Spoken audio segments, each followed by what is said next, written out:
we can say whatever we want, and then if it's too irreverent, I still think you should allow it to be a little funny. So this is Marcia DeBonis. Hello. With a teddy bear. This is my business partner, Amy Christopher, who is incredibly camera shy. Amy is off camera. Yes, Amy is off camera.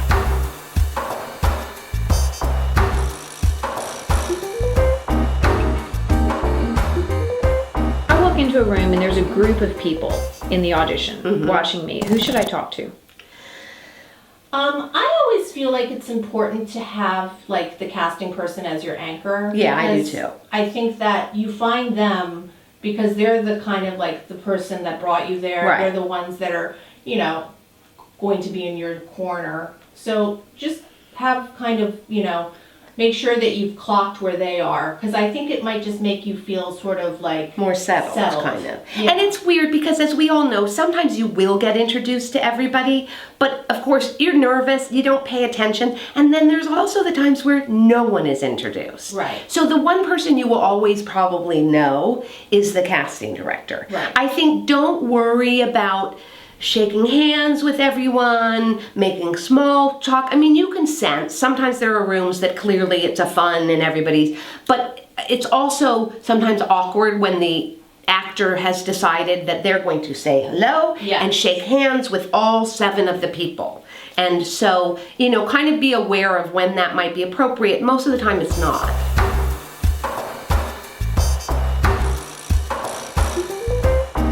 Sometimes you're going to be stuck with a really bad reader.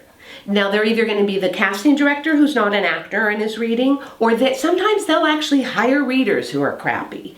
So I'm a huge believer in going over in your head, what am I going to do if I have a bad reader?